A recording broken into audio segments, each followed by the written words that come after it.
Welcome back to the deep dive. So today we're going to unpack this piece of advice I got once. And honestly, at first it sounded pretty blunt, a little cold maybe. I remember thinking, like, is it really that straightforward or just harsh? But hang with me, because when you dig into it, it tells you quite a bit about how we interact. The advice was, when you visit a friend's house and their wife keeps hiding in her room and refuses to come out, it means she doesn't welcome you. It's best to find an excuse to leave. That's direct. Right.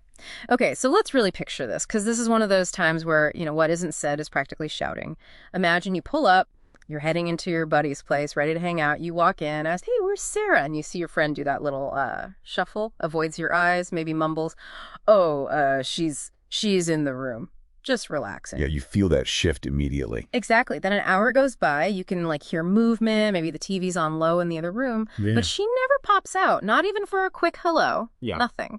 Totally. And you're sitting there thinking, am I reading too much into this, or is something actually up? It got me thinking, are we maybe too quick to assume bad intent?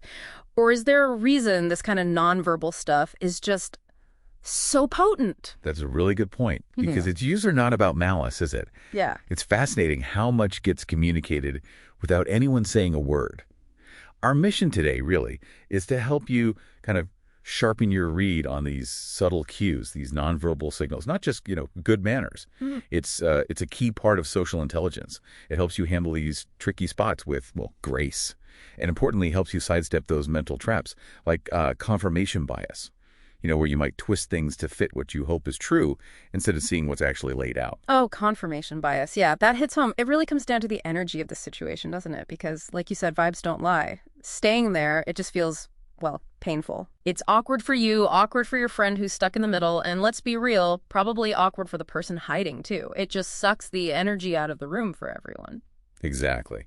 And stepping back, looking at the bigger picture, it isn't about being petty. It's not about judging her character or anything. This connects to what social psychologists sometimes call social referencing. We kind of instinctively look for nonverbal cues from others to figure out what's going on. Okay. Makes sense. So it's about respecting these really clear, even if unspoken boundaries. It's that implicit communication, not spelled out, but clear. It's simply not your problem to solve. It's not your job to play detective. Is she having a bad day? Is she just introverted? None of that matters in that moment. Right. The advice is about respecting yourself, respecting the signals you're getting. The energy in that house is telling you the social weather forecast, basically. Which just underlines how important it is to, read the room. We've all been there, right? That awkward feeling of needing to leave but not knowing how. So what's the move in this specific case? You don't cause a fuss. Definitely don't huff and puff or say, well, I guess Sarah hates me. No, please don't do that. No, you just maybe glance at your watch after a bit, give it a natural pause, then say something like, hey man, wow, look at the time. I just realized I've actually got that thing I gotta run to. Keep it light. Totally. This was great though. Seriously, we gotta do it again soon. Smooth. Saves face for everyone. It's just socially smart. Elegant even. Yeah.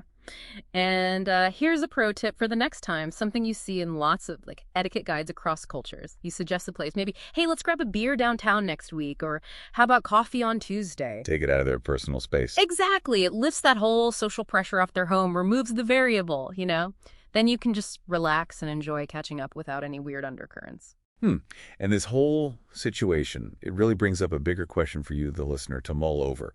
How can this idea that absence is presence, that silence can actually be a statement, how can that apply elsewhere in your life? Yeah, that's a good one. Thinking about how tuning into these subtle, these implicit cues, how that ultimately saves your energy, helps you dodge uncomfortable spots, and, maybe most importantly, builds your emotional intelligence across all your relationships. It's really about reading the room. And sometimes just knowing when and how to make a graceful exit.